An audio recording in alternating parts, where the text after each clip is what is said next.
Halo, selamat malam cuan trooper semuanya. Oke, balik lagi ya ke acara T-Talks kita hari Selasa malam hari ini. Oke, jadi sambil menunggu teman-teman cuan troopers kita yang lain untuk join ya dan juga narasumber kita malam hari ini. Mungkin teman-teman di sini boleh komen dulu nih nontonnya lagi dari mana nih, ya kan? Aku yakin pasti banyak cuan troopers yang nonton IG Live ini dari luar kota. Mungkin boleh dulu nih absen ya. Sambil kita menunggu Cijes dan Ko Arfan. Ya. Halo Henry Wijaya. Wah nih, mantap nih Henry Wijaya ya, salah satu edukator Sukor Sekuritas nih teman-teman juga mungkin bisa perlu tahu ya. Jadi dari Sukor juga kita ada yang namanya S-Talk ya, S-Talk. Nah, ini bisa webinar buat teman-teman yang mau belajar ya secara fundamental dan teknikal. Boleh ya teman-teman dicek di IG Sukor Sekuritas nih untuk belajar langsung sama edukator-edukator Sukor Sekuritas. Oke? Jadi untuk topik kita pada malam hari ini itu adalah banking sudah rally.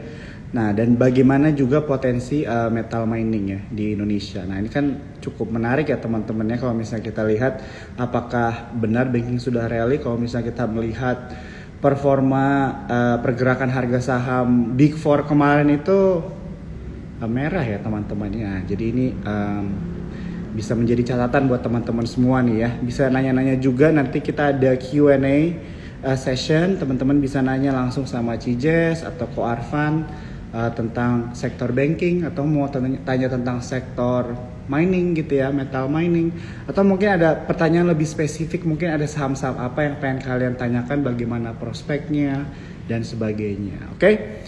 Nah, aku juga mau memberitahu teman-teman juga ya, kalau kalian belum punya akun di Sukor Sekuritas tapi follow IG-nya, boleh daftar di eform.sukorsekuritas.com ya. Jadi teman-teman bisa langsung buka akun di situ cepat secara online, apalagi kalau misalnya banknya itu BCA begitu ya teman-teman. Dan juga kita juga punya Telegram ya, grup buat teman-teman, kita bisa selalu diskusi tentang pasar modal begitu ya, menarik banget. Oke, kita coba cek dulu ya. Oke, sambil menunggu portal. Oke. Ya, mungkin teman-teman boleh nih absen dulu ya, dari mana aja yang nonton malam hari ini.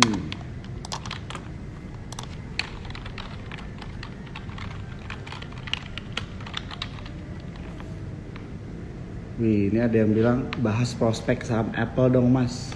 Nanti coba kita tanya ya sama Cijes sama Ko Arfan nih. Nah, kira-kira apa lagi nih pertanyaan-pertanyaan yang mau ditanyakan sama teman-teman nih? Contohnya prospek dari sektor banking begitu ya, dari Big Four begitu kan, seperti BBCA, BRI, BNI. Kalau nggak salah BNI kemarin sama BBCA baru rilis kinerja dan laporan keuangannya tuh, kan itu juga bisa ditanyakan kan sama teman-teman bagaimana prospeknya gitu kan. Soalnya pertanyaannya adalah kalau misalnya walaupun kinerja suatu perusahaan atau suatu emiten itu bagus, tapi kalau misalnya kita beli harganya di pucuk juga kan panas dingin kan. Jadi ya ini yang bisa kita tanyakan ya sama influencer-influencer pasar modal, orang-orang yang sudah profesional dan mengerti begitu ya, bagaimana bermanuver lah istilah bahasanya di pasar modal. Oke, ini udah ada requestnya dari saya kayak kita accept ya. Oke, saya kayak sudah join. Halo Cijes. Halo Jo, malam semuanya Cuan Halo, Troopers. selamat malam. Ko Arfan join juga ya? Ini yang Porto ID ya? Iya, betul. Oke. Juga nih. Jadi kita teman-teman malam hari ini akan langsung ngobrol nih sama Cijes dan Ko Arfan ya. Ini adalah juga salah satu couple goals di dunia finance nih ya teman-teman ya. Jadi kalau misalnya ada yang mau ditanyakan boleh ditulis dulu, nanti at the end dari pembahasan kita bisa langsung tanya ya ke Cijes dan Ko Arfan. Halo Ko Arfan, salam kenal juga nih. Halo. Oke. Jadi Cijes sesuai dari requestnya kan kita malam hari ini akan ngobrol-ngobrol santai aja kali ya bahasanya.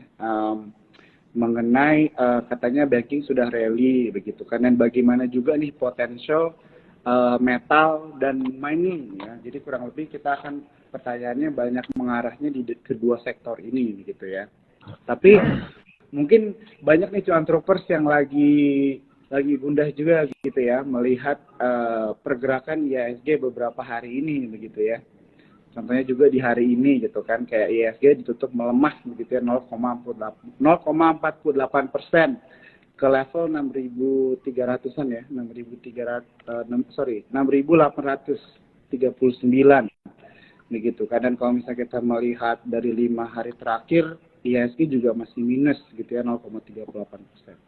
Mungkin dari Ko Arfan dan dari Cijas mungkin bisa ada kasih insight gitu, kira-kira ada sentimen apa gitu ya kira-kira yang menyebabkan IHSG kita ini kurang bergairah kalau gitu ya bahasanya.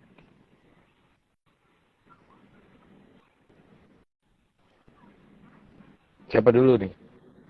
Saya dulu aja nggak apa-apa. Oh, saya dulu. Saya dulu. Halo. Oke. Jadi ini overall market ya pertanyaannya ya. Iya. Oke. Kalau Indonesia itu sekarang musuh paling utamanya itu adalah foreign outflow. Foreign outflow-nya kenapa? Banyak hal. Satu, other regional alias tetangga lebih bagus. Contohnya China, Hong Kong. Kedua, tahun lalu Indonesia naiknya sudah dibilang lumayan dibanding yang lain, relatively ya. Ketiga, EPS growth Indonesia, ya earnings growth-nya Indonesia untuk tahun 2023 memang nggak setinggi itu. Karena apa? Menjawab pertanyaannya Joe juga, yaitu bahwa banks-nya ini kebanyakan earnings-nya tingginya tuh sudah terjadi di tahun 2022. Satu, ya soal earnings growth. Kedua, jadi ini tadi saya ngomong udah yang kedua tuh, yang ketiga ini, jadi 3A, ya 3A itu earnings growth-nya banking itu sudah yang besar sudah terjadi di 2022. Kemudian sektor mining in general, nggak semua, in general itu year on year growth-nya negatif. Sehingga total aggregate EPS growth-nya Indonesia flat atau sedikit minus, ya tergantung masing-masing ya. Kita nggak bisa ngitung seluruh JCI sebabnya ya. Tergantung universe masing-masing yang kurang lebih merefleksikan JCI, kurang lebih itu antara, saya bilang in general aja ya flat. Ya. Jadi itulah musuh utama kita itu sekarang adalah foreign outflow. Kita dinilai foreign ini kurang begitu menarik tahun ini. Ya, itu sekilas tentang market. Oke, jadi kalau misalnya kita membahas tentang sektor sektor dari banking begitu ya, terus kalau dibilang rally itu berarti nggak benar begitu ya? Atau itu benar? Menurut Cijas gimana? Bankingnya ya? Kalau bankingnya kan emang udah lumayan rebound ya, jadi bukan rally menurut aku ya, rebound aja sih sebenarnya. Dan dari sisi banking sendiri kan emang kalau misalnya kita lihat performance big banks ya terutama itu kan emang lumayan bagus-bagus ya, kayak kita lihat EPS growth-nya juga oke. Jadi mungkin ya emang di antara sektor yang lain kesannya memang big banks lebih perform gitu Joe, apalagi kalau misalnya kita bandingin dengan misalnya coal mining atau dengan yang lain. Tapi sebenarnya kalau misalnya kita lihat juga metal mining juga lumayan banget kan performance-nya. Kalau kita lihat rebound dari bottom-nya juga lumayan dari bottom bulan November ya, jadi itu juga lumayan banget. Jadi mungkin dua sektor itu sih yang bisa dilihat gitu kalau menurutku. Oke. Jadi kalau misalnya walaupun contohnya kayak di hari ini kan Big Four banks ini kan memang terkoreksi ya, Cijas sama Pak Arfan ya kalau kita lihat kan. Nah tadi itu ada yang sempat bertanya gitu kan, apakah ini udah sekarang saatnya yang tepat untuk masuk kah begitu kan, apalagi kan BBCN sama BNI kan baru rilis laporan keuangan gitu ya. Di sini berdasarkan data dibilang BBCA laba bersihnya naik nih 30% secara year on year gitu ya. BBNI juga bagus begitu kan secara laporan keuangan gitu ya.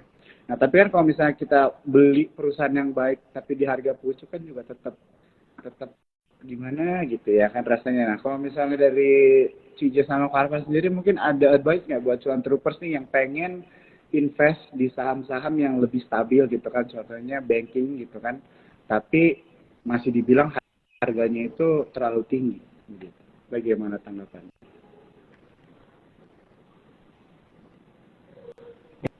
Ini siapa lagi? Ini ke siapa nih? Halo? Ke Cijes boleh deh. Oh, Ini oke, putus-putus ya suaraku ya? Kan ya? Aman ya? Iya, rada putus-putus sih kayaknya. Oh iya. Bentar. Atau ini apakah aku punya atau gimana? Ya. Ya jadi mungkin sekali lagi aku tanyain deh, karena mungkin aku juga coba ya,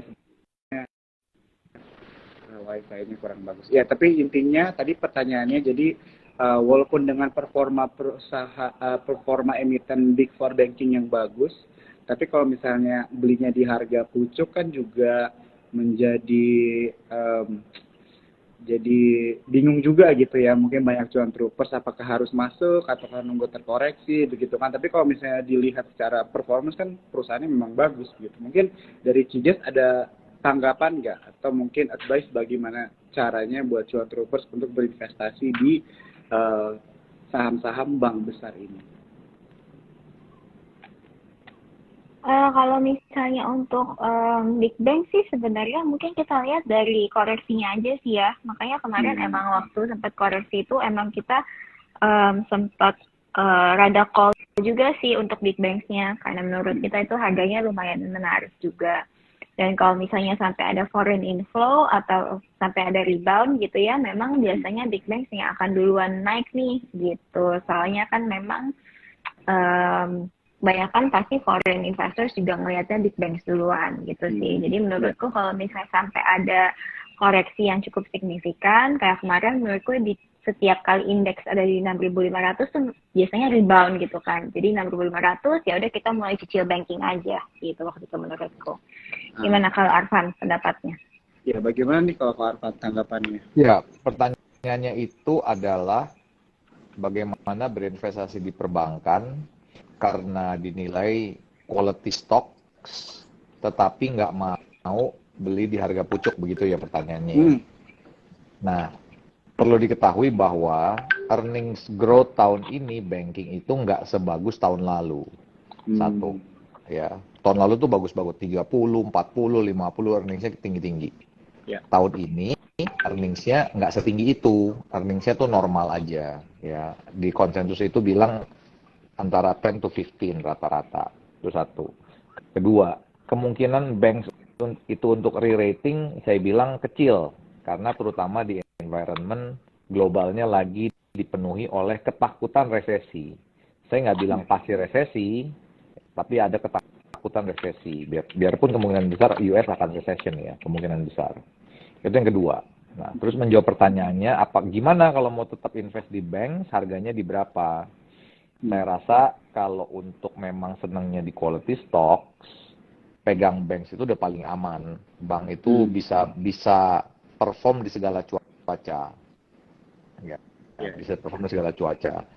Kalau mau belinya di berapa, saya rasa mungkin tunggu turunan sedikit kali ya. Toh juga beberapa bank kan sudah keluar result, sehingga katalis short term-nya sudah keluar. Beberapa juga ada yang belum, misalnya BRI baru keluar tanggal berapa? Tanggal 7 Februari, masa saya lupa. Ya, jadi mesti pilih-pilih juga, jangan belinya serampangan ya. Kayak misalnya kalau saham paling, saya bilang saham yang paling tahan cuaca salah satunya ya four banks, the big four ya. Salah satunya BCA, cuman BCA ini PB-nya mahal sekali. Ya.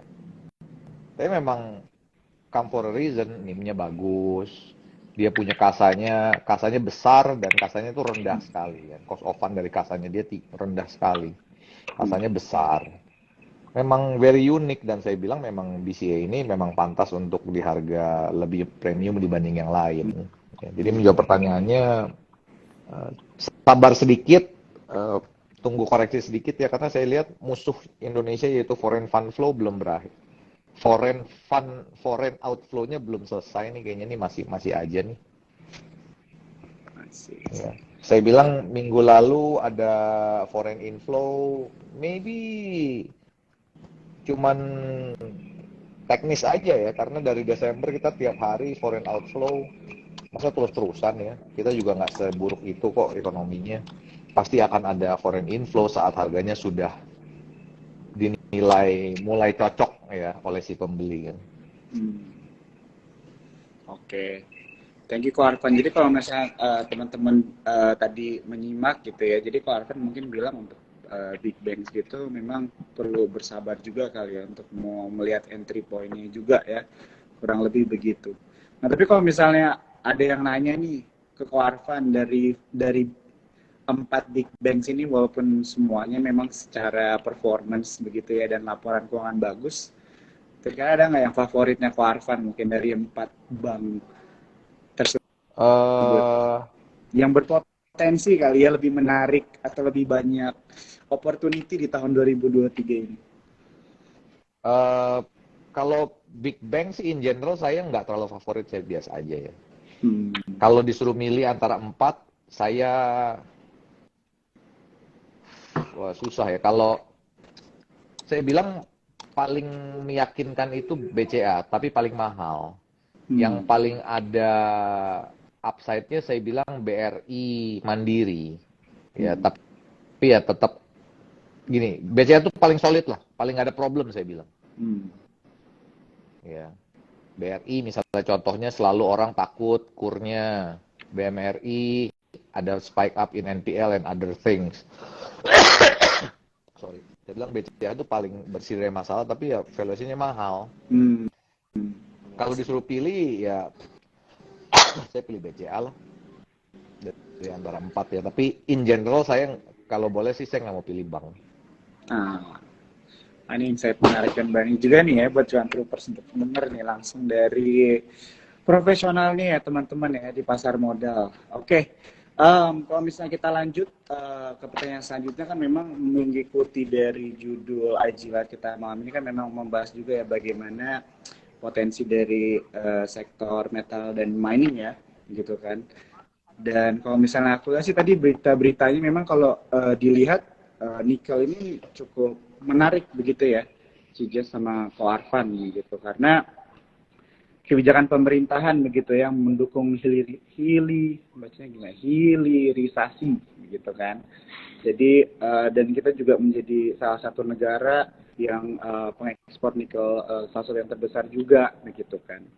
Nah, jadi untuk kita melihat juga di tengah era yang mulai banyak kendaraan listrik dan energi ramah lingkungan mulai digaungkan begitu kan, apakah Indonesia akan diuntungkan begitu dari sektor nikel ini dan bisa mungkin menjadi perhatian gitu kan buat cuan troopers sektor nikel ini gitu. Kira-kira tanggapannya buat Cijes dan Ko Arfan gimana?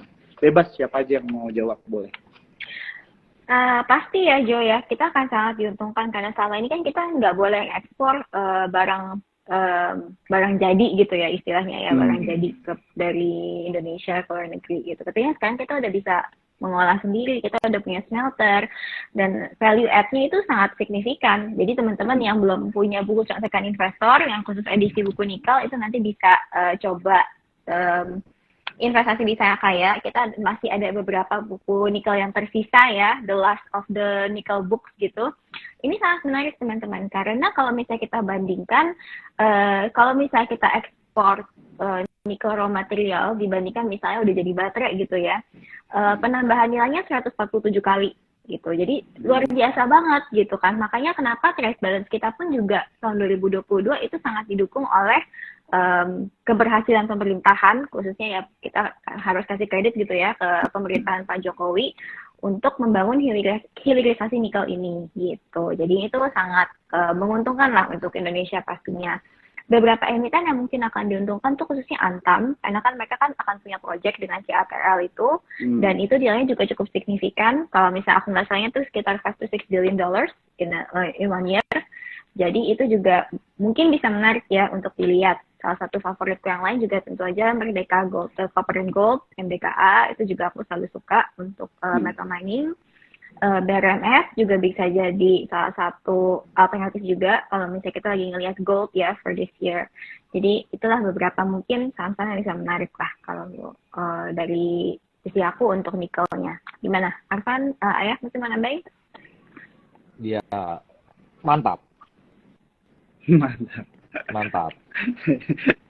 Jadi kalau misalnya kan aku juga sering lihat nih ya, Cijes di sosial media suka memberikan edukasi ya tentang reksadana dan obligasi begitu kan contohnya. Dan aku yakin banget banyak juga cuan troopers mungkin di sini yang follow dan nonton IG Live kita ini mungkin nggak terjun langsung jual beli saham, tapi mereka memiliki reksadana gitu kan.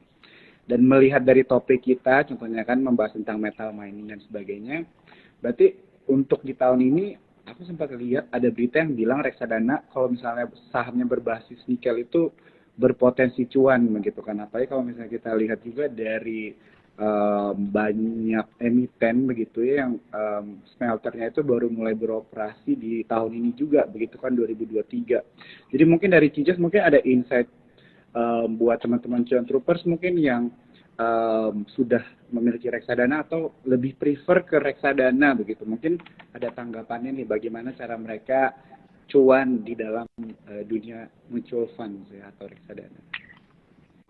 Oke, kalau misalnya reksadana itu kan emang ada beberapa macam ya, ada beberapa jenis asetnya, mulai dari reksadana pasar uang, reksadana obligasi, reksadana campuran, sampai reksadana saham. Nah, kalau misalnya kita mau ngomong soal saham nikel dan korelasinya kepada performa reksadana, khususnya mungkin reksadana campuran sama reksadana saham yang bisa investasi di saham. Nah, mungkin kita bisa ngelihat dari fund fact sheet-nya sih, teman-teman, apakah fund fact sheet-nya ini kita melihat komposisi daripada holding reksadana itu tersebut, portfolio investasinya ada yang mengandung saham-saham emiten nickel mining gitu atau mungkin metal mining gitu. Jadi kita bisa ngeliat di sana sebenarnya. Tapi selain daripada kelas aset saham pun juga banyak banget kok reksadana-reksadana yang bisa berpotensi ngasih cuan buat teman-teman tahun ini gitu ya. Mungkin salah satunya reksadana obligasi, di mana mungkin kalau kita ngeliat kalau misalnya interest rate udah mulai peaking, udah mulai mau berasa mau turun-turun nih, ada kemungkinan besar reksadana obligasi pemerintah akan rally gitu ya. Jadi kita bisa juga ngeliat alternatifnya itu sebagai salah satu pilihan. Mungkin teman-teman yang follow Instagram personal aku dan follow Instagram saya kayak juga, teman-teman ngelihat bahwa kita baru aja mulai memasarkan salah satu reksadana terproteksi, yaitu reksadana KISI Protected Fund. Jadi ini reksadananya memang bukan reksadana biasa, karena nggak bisa diperjualbelikan sampai dengan maksimal 36 bulan tenor holding periodnya. Tapi untungnya adalah teman-teman sebagai investor bisa mendapatkan kupon yang sangat tinggi, yaitu minimum 7,75% sampai dengan 8,5% net, udah nggak dipotong pajak ya per tahunnya. Nah, kupon ini akan didistribusikan kepada rekening langsung teman-teman setiap per 3 bulannya. Jadi teman-teman kayak dapat passive income gitu nih, jadi 7,75 dibagi 4, kita bisa langsung nikmatin tuh per 3 bulan, langsung kita bisa pakai untuk misalnya tambah-tambahan passive income kita gitu. Jadi ini juga sangat menarik teman-teman. Untuk minimum pembeliannya juga kecil banget, cuma 5 juta rupiah. Ini cuma bisa dibeli di Saya Kaya. Jadi ini bisa banget jadi alternatif investasi di teman-teman. Misalnya daripada kita lihat kan IHSG tahun lalu aja tuh satu full year tuh cuma 4% teman-teman. Itu IHSG gitu ya. Banyak reksadana saham yang minus atau mungkin performanya cuma sedikit di atas LQ45 atau ADX30. Jadi daripada kita terlalu pusing mikirin mau beli saham apa, mau beli reksadana saham apa, hari ini beli saham apa, besok jual saham apa, oh hari ini oke cuma 5%, ternyata besok keluar 10% gitu kan. Nah ini bisa jadi alternatif menarik banget nih buat teman-teman untuk mendapatkan income yang pasti gitu, 7,75% sampai dengan 8,5% yang akan dibagi 4 langsung ditransfer ke rekening teman-teman sekalian. Nah, ini ada pertanyaan yang masuk nih, Jo. Di mana tuh, Bu? Ya. Nah, ini reksadananya cuma bisa dibeli di Saya Kaya saja. Jadi, Ibu Lindi bisa langsung ke Instagramnya kita. Di paling atas postnya itu ada, kita udah pin, postnya itu adalah KISI Protected Fund. Di sana nanti lengkap tuh informasi mengenai KISI Protected Fund, mulai dari underlying obligasinya apa, bagaimana cara pembeliannya, sampai dengan simulasi perhitungan keuntungannya juga udah kita kasih. Jadi langsung aja Bu, karena memang masa penawarannya sangat terbatas, cuma sampai 10 Februari doang. Habis tanggal 10 Februari ditutup, udah nggak bisa beli jual lagi gitu. 10 Februari Ci berarti terakhir ya?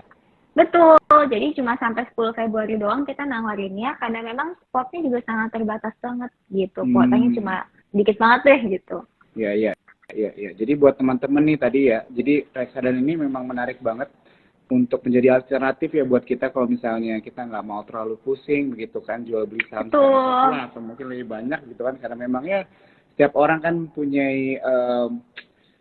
ability yang berbeda-beda begitu kan dan I think reksadana ini memang menarik banget gitu ya atau juga mungkin orang yang investasi di saham juga kalau mau beli reksadana juga bisa kan ya diversifikasi ya Cijes Betul ya. banget. Jadi mungkin Betul banget. betul karena lebih tetap begitu ya, jadi lebih pasti juga dan sebagainya. Jadi menarik banget nih ya buat teman-teman di sini. Kalau misalnya tadi Cijes kan udah ngejelasin banyak tentang reksadananya, begitu ya. Kalau misalnya ada yang kurang jelas atau mau informasi lebih dalam, bisa langsung ke Instagramnya ya Cijes ya, saya kaya ya. Betul, nanti di Instagram kita udah ada nih penjelasannya tentang reksadana terproteksi. Kebetulan banget ini juga ada nih teman kita yang nanya nih Jo, apakah dijamin modalnya tidak akan berkurang dan kuponnya juga dijamin returnnya? Oke, pertama yang dijamin memang adalah garansi modalnya 100% apabila si perusahaan bisa menepati seluruh kewajiban pembayaran utangnya secara 100% gitu ya. Jadi kalau misalnya udah selesai, nanti memang dananya akan dikembalikan secara utuh 100%. Tapi ya ini adalah resikonya adalah yang nomor satu kalau misalnya perusahaannya sampai default atau gagal bayar gitu. Jadi kalau misalnya gini, ya kita bisa melihat dari track record si perusahaan ini. Sebelumnya historinya mereka penerbitan obligasi gimana sih, apakah baik-baik aja atau enggak. Dan untuk reksadana terproteksi yang ada di kita ini, memang track record historinya dari si obligasi itu sangat baik teman-teman. Peringkatnya pun A+ ya. Jadi kebanyakan pun reksadana obligasi di luar sana, itu tuh peringkat obligasinya cuma sampai mungkin A- gitu. Jadi ini udah A+, jadi secara track record juga udah bagus banget, tidak pernah sama sekali tidak pernah gagal bayar, tidak pernah default gitu ya. Nah, untuk kuponnya memang dijamin returnnya ya. Jadi kalau misalnya udah 7,75%, ya nanti ke depannya selama 3 tahun itu akan 7,75%. Nggak akan berkurang di bawah itu. Misalnya nanti ternyata dapat 8,2% gitu ya. Berarti selama 3 tahun pasti akan 8,2% per tahunnya, tidak akan di bawah itu gitu teman-teman. Wah, ini buat teman-teman nih yang penasaran nih banyak juga nih Cijes yang nanya-nanya nih yang tentang reksadana. Nah teman-teman bisa langsung nih ya yang belum follow saya kaya boleh ya langsung follow saya kayaknya aja dan bisa nih langsung tanya-tanya langsung soalnya tadi ingat 10 Februari penawaran terakhirnya ya dan itu sekarang udah tanggal 31. 10 hari lagi ya teman-teman ya. Oke, ya jadi sebelum kita lanjut nih udah mulai banyak pertanyaan. Kalau kita lompat-lompat aja ya, Cijes saya mau ke Arfan nggak apa-apa ya. Ya, jadi teman-teman di sini aku mau ingetin sekali lagi ya, kalau teman-teman belum ada yang punya akun di Support Sekuritas bisa nih langsung buka ya. Aku udah bikin di pin komennya itu di ivonsupportsekuritas.com ya untuk pembukaan akun dan juga bisa langsung ya teman-teman download aplikasi tradingnya Spot ya namanya bisa dicek di Google Play dan di Google Play ya dan Betul, di App bisa. Store. Aplikasi kita ada di App Store sama ada di Google Play Store. Tapi untuk khusus Iya, reksadana terproteksi ini pembeliannya manual ya guys ya teman-teman cuan trooper semua, pembeliannya manual, hanya bisa melalui pemesanan terlebih dahulu. Jadi kita pesan dulu, terus nanti dari pihak saya kaya akan konfirmasi, terus kita baru transfer nih ke rekening reksadananya gitu. Jadi karena ini memang tempatnya terbatas banget, emang makanya harus pesen dulu teman-teman. Jadi langsung aja ke Instagram kita, di Instagram kita paling atas ada postnya, itu ada cara pembeliannya tuh seperti apa. Berarti diikutin aja, nanti kita akan follow up ke teman-teman semua. Gitu, Jo. Oke, terima kasih Cijes. Biasanya proses pemesanannya berapa lama Cijes? Proses pemesanannya sih sebenarnya cepat. Nanti kita kan akan tutup penawaran tanggal 10 Februari. Nanti 2-3 hari setelahnya itu kan semua udah langsung dikonfirmasi sih Jo, gitu. Tapi yang pasti teman-teman harus punya akun di Saya Kaya dulu. Nanti itu kita akan cocokkan gitu rekeningnya gitu. Jadi nanti ketika transfer kupon, ketika transfer balik gitu modalnya itu semua akan balik ke rekening teman-teman yang sudah terdaftar di Saya Kaya. Gitu. Oke, terima kasih Cijes. Ini buat teman-teman kalau misalnya tetap ada pertanyaan tentang reksadana nggak apa-apa ya. Kalau misalnya boleh banget. Tanyain di IG Live ini boleh langsung kan. Saya kayak bisa juga di DM. Tapi kalau misalnya mumpung lagi ada Cijesnya di sini juga boleh ditanya. Oke.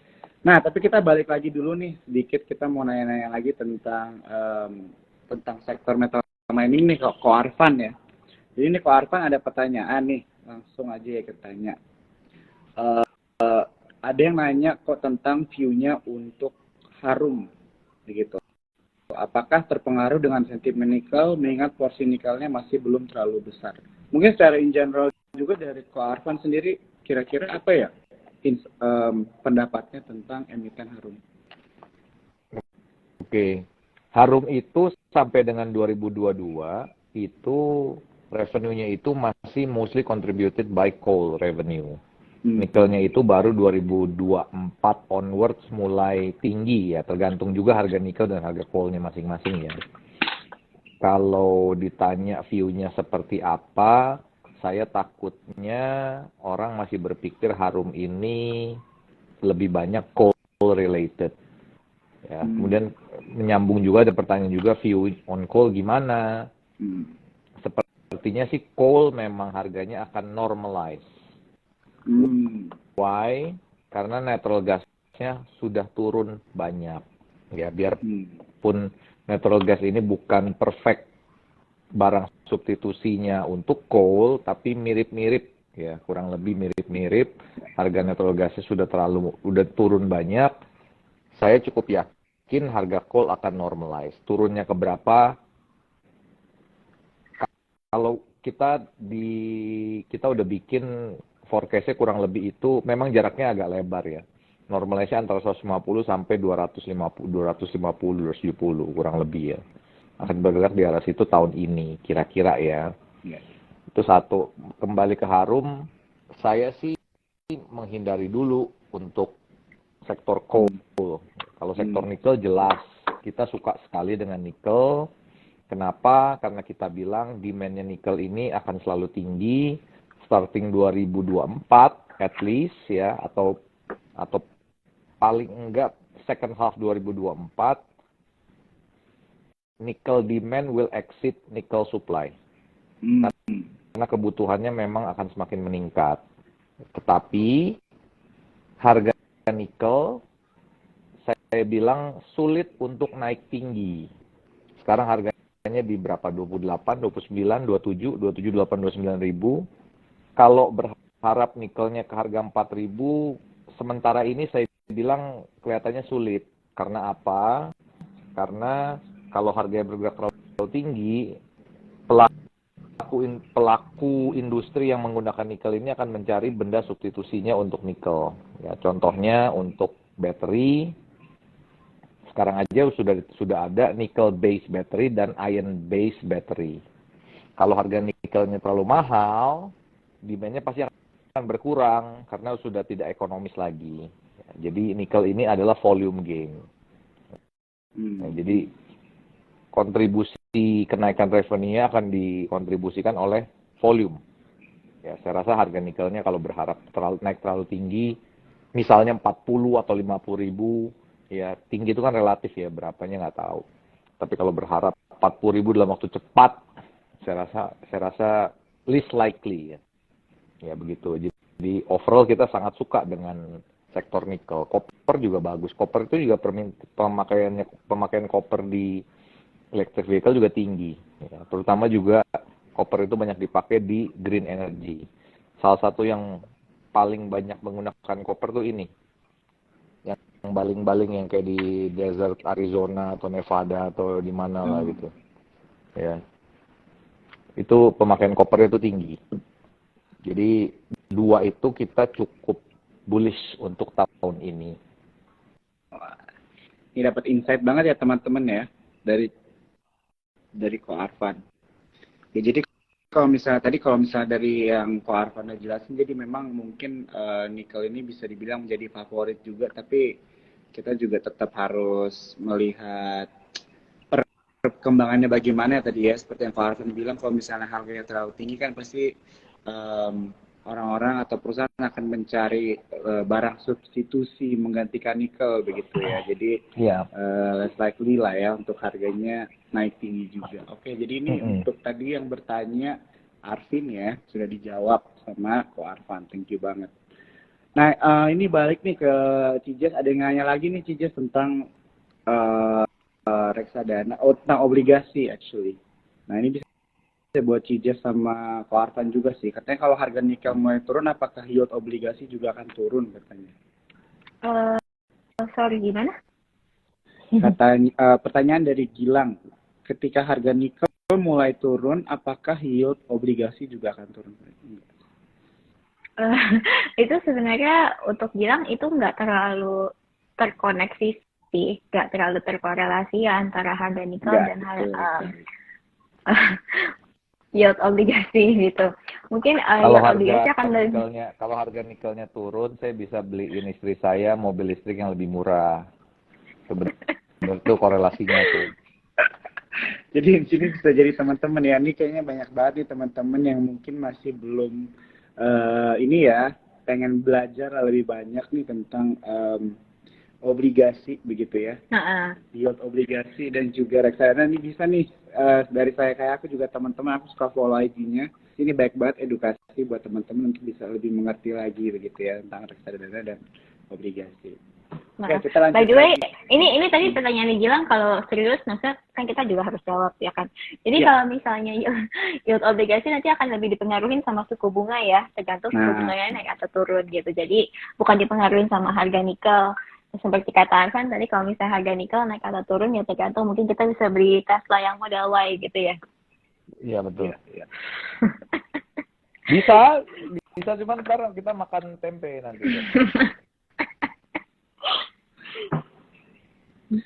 Oke, kita lanjut ya pertanyaannya. Saya bantu jawab tadi ya pertanyaannya. Oh, boleh. Jadi untuk nikel dan obligasi tidak ada hubungannya. Saya jawab yang obligasi ya. Adalah hukumnya, adalah hukum nih Joni, adalah hukumnya. Kalau interest rate naik, harga bond turun. Itu sudah hukumnya begitu. Tetapi, ya ini hukum berarti pasti. Interest rate naik, harga bond pasti turun. Tapi pastinya ini berapa lama? Banyak faktor-faktor yang lain. Bisa jadi turunnya cuma 1 menit, 2 jam, 3 hari, 5 hari, 3 bulan, atau terus-terusan, nggak ada yang tahu. Ya, tapi itu adalah hukumnya begitu. Kalau interest rate naik, harga bond turun. Begitupun sebaliknya. Itu yang paling utama aja dipegang. Nah, tadi kan Cici udah bilang, kemungkinan besar ya, again, karena saya bukan orang Amerika, saya tidak tinggal di Amerika, saya sulit untuk bisa merasakan bagaimana environment inflation di US. Ya, kalau ditanya inflation di Indonesia seperti apa, kita bisa merasakan karena kita orang Indonesia dan kita tinggal di Indonesia. Ya. Nah, kalau di US nih cukup sulit untuk tahu. Ya. Nah, kenapa saya bilang begitu? Karena kenaikan interest rate ini kan memang dipicu oleh kenaikan inflasi di Amerika. Gitu. Nah, kebetulan besok atau besok di Amerika ya, tanggal 1 Februari di Amerika, yaitu tanggal 2 Februari di Indonesia, Fed akan naikin suku bunga lagi. Kemungkinan besar ya, Fed akan meeting untuk menentukan kebijakan suku bunga. Kemungkinan besar akan naikin. Nah, survei ini per hari ini 99% itu kenaikannya hanya 25 basis. Tetapi saya udah ngomong ini juga berkali-kali nih Joni. Saya rasa saya juga udah bosan saya ngomong ini nih. Yaitu Fed tidak pernah bilang dia akan men-stop kenaikan suku bunga. Tidak pernah bilang itu. Tetapi Fed bilang kita akan responsif terhadap economic data. Kita akan menaikkan terus, kita akan menjaga kestabilan, kita akan naikin. Kalau memang dibutuhkan, kalau memang dibutuhkan kita akan naikin terus sampai level yang cukup. Nah, untungnya dari kemarin ini kenaikannya yang 75 bips, ya one of the most aggressive Fed interest rate hike. Sekarang sudah melambat, yang kemarin ini dari 75, yang terakhir di 50, sekarang kemungkinan udah 25. Tetapi bukan berarti Fed akan semerta-merta stop kenaikan interest rate. Ya, itu udah yang keberapa tuh, udah lupa deh gue tuh yang keberapa ada tuh. Ya, intinya terus yang melanjutkan pertanyaan, bondnya seperti apa? Nah, tadi Cici bilang bahwa saat interest rate-nya turun, harga bond pasti naik. Pasti. Cuman nggak tahu berapa lama, tadi saya bilang kan. Nah, biasanya by historical, saya pernah run datanya saat just before Fed mau turunin, biasanya bondnya itu rally dulu, harganya naik banyak, biasanya begitu. Ingat ya kata-katanya, saat just before dia menurunkan. Ya. Nah masalahnya makin kompleks nih. Sepertinya tahun ini Fed-nya naikinnya tidak terlalu banyak, tetapi akan stay di atas. Ya, tapi ini qualified untuk bilang bahwa interest rate is peaking dan nanti peak. Tapi panjang nih, peaknya panjang terus, diem terus nanti baru mulai turun. Ya, sebabnya kalau ini saya nggak punya, data saya kurang lengkap, bukan nggak punya, data saya kurang lengkap, saya takutnya there will be another round of nggak big, tetapi inflation yang lumayan di US. Yang lumayan tuh berapa? Month on month-nya di atas 0,3 atau 0,4. Sepertinya. Ya, makanya just be careful. Inflation di Amerika, kita nggak tahu. Jangan ini deh. Ya, menurut saya ya, orang Indonesia, nggak tinggal di Indonesia, susah ngomong inflation ya. Kita nggak bisa ngerasain, cuman based on data only kan. Kalau kita cuman based on data only juga susah ngomongnya. Kadang-kadang data itu kan bukan nggak tepat ya, datanya itu kadang-kadang mesti pilah-pilah, data kan mesti pilah-pilah, kalau cuma data doang tuh banyak biasnya ya, gitu. Jadi, tapi kalau interest rate, kemungkinan besar memang peaking ya. Jadi kalau nanti sudah mau turun, atau bener peaking, atau peak, obligasi sih mantap. Oke. Siap, terima kasih ya Ko Arfan jawabannya. Terima kasih juga Gilang pertanyaannya, jadi tadi udah kita semua sama-sama dijelasin ya, belajar korelasinya yield obligasi dengan interest rate begitu ya. Dan tadi Ko Arfan juga udah ngasih pandangan ya tentang interest rate di Amerika itu kira-kira proyeksinya bagaimana begitu kan, walaupun memang agak susah juga dirasakan secara langsung karena kita tidak hidup di sana begitu ya, tapi ini bisa menjadi pelajaran buat kita, edukasi kita juga ya untuk lebih mengerti tentang dunia market. Oke, ini ada pertanyaan lagi ya, Cijes, kita mungkin masih bisa beberapa lagi pertanyaan. Balik lagi nih tentang beli obligasi, Cijes. Ada yang nanya dari Mel Koesah, kalau mau beli bond, apakah sekarang sudah waktu yang tepat atau mending tunggu konfirmasi suku bunga Indo tidak dinaikkan lagi nih, Cijes? Ini tadi pertanyaan udah setengah dijawab sama Arfan ya. Jadi ketika just before Fed atau Central Bank itu mau menurunkan suku bunga, biasanya bondnya udah rally duluan. Dan ini tuh inline banget sama historical data juga. Biasanya emang bond traders itu akan lebih bisa menebak arah market gitu ya. Biasanya bond traders itu nggak pernah salah. Bukan equity traders loh, bukan trader saham yang nggak pernah salah. Saya biasanya bond traders yang nggak pernah salah gitu. Jadi biasanya just before interest rate itu akan diturunkan, bondnya udah rally duluan gitu. Nah, ini makanya kita tinggal confidence kita dalam front running market tuh kayak gimana gitu kan. Misalnya kita bilang, with my confidence, actually 2023 bondnya akan rally gitu kan. Karena mungkin Fed-nya akan nurunin suku bunga. Sama sih yang seperti tadi Arfan bilang, belum ada konfirmasi Fed akan nurunin suku bunga di tahun 2023, jadi kita better be careful gitu ya. Kalau misalnya kita mau ya kita bisa nyicil. Jadi kalau misalnya ada penurunan signifikan nih di obligasi negara gitu ya, oke kita bisa nyicil mungkin. Tapi menurut aku akan lebih diversified dan akan lebih bijak lagi kalau kita tuh nyicil di reksadana obligasi pemerintah. Karena kita bisa punya exposure ke obligasi yang banyak gitu ya, bukan cuma satu doang. Kalau kita beli FR gitu kan dana kita kan limited gitu ya. Beli FR sekali minimal 100 atau 200 juta, udah gitu spreadnya lumayan besar. Kalau kita beli reksadana obligasi, selain dari pendapatannya udah final, kan udah nggak kena pajak lagi, juga kita punya exposure ke beberapa obligasi pemerintah pada saat yang bersamaan gitu. Jadi menurut aku akan lebih bijak untuk kita nyicil reksadana obligasi pemerintah dibandingin kita mencoba nebak arahnya Fed terus kita mau beli obligasi pemerintah langsung gitu ya, FR atau Indon, itu akan lebih beresiko buat kita kalau menurutku sih gitu Jo. Oke, terima kasih Cijes jawabannya. Terima kasih juga ya buat Mel yang udah bertanya ya di kolom questions. Oke, kita lompat lagi lagi nih teman-teman ya cuan troopers, kita mau nanya lagi nih ke balik ke Ko Arfan begitu ya tentang sektor-sektor yang menarik di tahun 2023 ini gitu kan. Tentu kita pasti penasaran juga kira-kira menurut Ko Arfan nih, di luar topik kita membahas tadi sektor banking dan metal, mungkin ada nggak sektor yang berpotensi memberikan cuan nih terhadap cuan troopers di tahun 2023 ini? Saya bilang kalau per sekarang masih base metal, yaitu nickel, copper, and some gold. Satu. Kedua, consumer.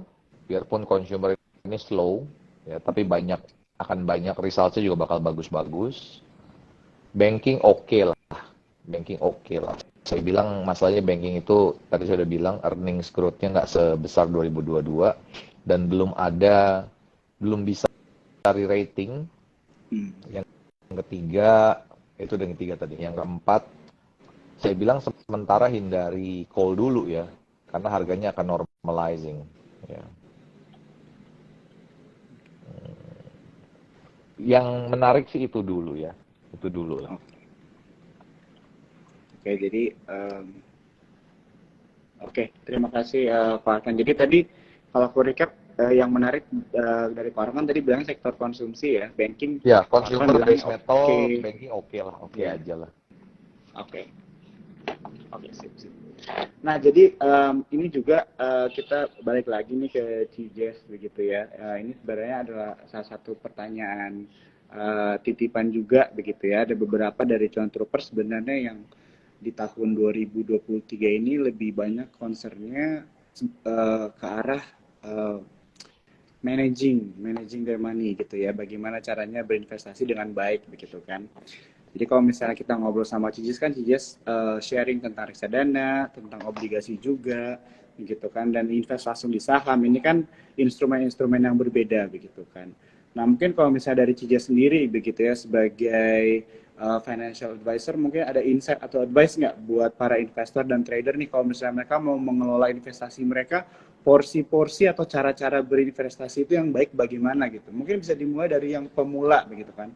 Apakah langsung ke lompat reksadana dulu, atau katanya ada kata-kata yang bilang best way untuk belajar saham tuh langsung lompat dulu gitu, atau mungkin dari Cijes ada insight yang lebih baik mungkin buat para cuan troopers bagaimana caranya berinvestasi? Iya, kalau itu ada benarnya, ada maksudnya ya ada resikonya juga gitu ya, dan tapi ya sama seperti semua jenis investasi, semua pasti ada unsur resikonya.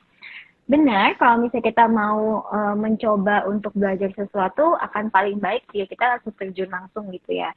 Tapi bedanya dengan mungkin zaman-zaman dulu adalah sekarang produk investasi dari risiko entry-nya sangat rendah, Jo. Misalnya reksadana banyak banget yang mulainya itu cuma dari Rp10.000.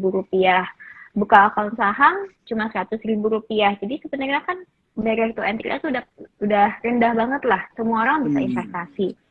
Beli reksadana 10.000 itu jauh lebih murah dibandingin kita beli satu gelas kopi kekinian gitu ya. Yeah. Even kalau misalnya yang kopi tip gitu aja kan yang paling murahnya 18.000 gitu kan, atau 16.000. Ini reksadana lebih murah lagi, yaitu 10.000. Jadi sebenarnya untuk investasi reksadana barrier to entry itu sudah hampir tidak ada, teman-teman, gitu. Nah, untuk pemula mungkin kalau misalnya saranku, selain mungkin kalau misalnya mau langsung investasi saham bebas, tapi menurut aku kita bisa belajar dulu ritme marketnya dengan beli reksadana gitu ya. Beli reksadana pasar uang, beli reksadana obligasi, lalu reksadana saham, di mana kita bisa keluar dan masuk dari reksadana tersebut dengan mudah gitu kan. Kita bisa beli, kita bisa jual kapan aja. Dananya kita akan terima maksimal 3 hari kerja ke rekening kita. Jadi benar-benar sangat cocok lah, beginner friendly banget menurut aku gitu. Nah, untuk investasi saham sendiri, mungkin ya kalau teman-teman mau nyoba juga boleh banget. Nanti bisa langsung buka akunnya di Sukor Sekuritas, di firm.sukorsekuritas.com gitu ya, Jo ya. Nah, ini pun juga kita bisa langsung investasi dengan modal cuma Rp100.000 aja. Bisa kita langsung beli saham, bisa pilih gitu ya saham-saham yang kita mau beli. Jadi sebenarnya mungkin ya memang untuk saham juga bisa sih dicoba, tapi mungkin kalau misalnya kita masih takut-takut, masih belum tahu cara analisanya bagaimana, bisa coba lewat reksadana dulu gitu, Jo. Nah, betul banget ya teman-teman ya. Ini jawabannya kok pas banget ya buat teman-teman nih untuk menanggapi bagaimana kalau misalnya kita mau mulai terjun ke dalam dunia investasi, apalagi kalau misalnya kita em, masih pemula begitu ya. Jadi memang penting banget juga sebenarnya ini ya Cijes siapa untuk tahu risk profile kita ya, risk tolerance ya mungkin bahasanya ya begitu ya. Betul. Jadi kalau misalnya untuk risk tolerance, jadi untuk menurutku risk profile itu ada 3 komponen sih Jo. Jadi ada risk appetite, terus ada risk capacity, ada risk tolerance gitu. Jadi 3 hal ini yang bisa menentukan sih. Oke, jadi kalau misalnya pemilihan reksadana juga kita bisa melihatnya dari situ kali ya, mana yang lebih risky, mana yang lebih safe, lebih stabil dan sebagainya ya Cijes. Betul, kita bisa lihat dari profil resiko, kita bisa lihat dari tujuan investasi kita juga, kita perlunya berapa persen gitu ya. Kita juga bisa ngelihat dari jangka waktu, kalau misalnya makin cepat investasinya, itu kita bisa pilih yang lebih nggak beresiko. Tapi kalau misalnya masih lama digunakannya, kita bisa pilih yang sedikit lebih beresiko, kayak misalnya saham gitu. Oke. Thank you banget sih Jas jawabannya. Oke, ini teman-teman aku yakin banget pasti masih banyak pertanyaan, tapi sayang banget kita di penghujung nih. Tapi tetap nih ada satu pertanyaan, kita masih ada 3 menit lagi, 9.30 kita selesai. Satu pertanyaan yang kita mungkin mau tanya langsung saja ke Ko Arfan ya. Biasanya memang kita selalu tanyakan di akhir Talks gitu. Jadi pertanyaannya dari Shirley begitu ya. Malam Kak, untuk bulan Februari proyeksi IHSG itu bagaimana? Jadi mungkin terlalu cepat juga kali ya untuk bilang masih baru mau bulan Februari. Cuma mungkin ya Ko Arfan. Aku bisa jawab. Aku bisa jawab. Oke. You know what? Actually Cijes dan Ko Arfan jawab. Oke. Yes, Okay. Prediksi aku bulan akhir Februari IHSG masih buka. Oke. Ya gitu aja prediksiku. Oke, kalau Ko Arfan bagaimana tanggapan? Jadi ini kalau terlalu pendek tuh susah jawabnya ya. Sulit sekali. Seperti menjawab indeks menit berikut mau kemana. Cukup sulit. Intinya kita mesti tracking foreign flow sekarang. Foreign flow-nya lagi berat nih sekarang. Ya. Tapi pasti ada habisnya, pasti ada ujungnya. Ya. Kalau kita perkirakan kurang lebih by data ya, sellernya nanti exhausted saat udah keluar kurang lebih 1.5 billion US dollar. Ya, 1.5 US dollar mulai exhausted. Apakah akan terjadi cepat atau lambat, saya nggak tahu. Ya, in the meantime kan bisa foreign outflow-nya terus-terusan ada turun naik, tapi trennya ke bawah misalnya, ya bisa aja. Kita kurang lebih kalau foreign outflow akan exhausted kalau udah mencapai 1.5 billion.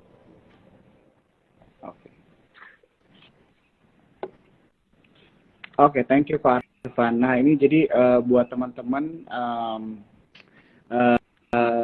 seru banget ya udah bisa ngobrol sama Cijes sama Ko Arfan. Memang ini banyak banget pertanyaan, sorry banget yang belum kita bisa jawab. Tapi TikTok ini selalu ada ya teman-teman 2 kali seminggu.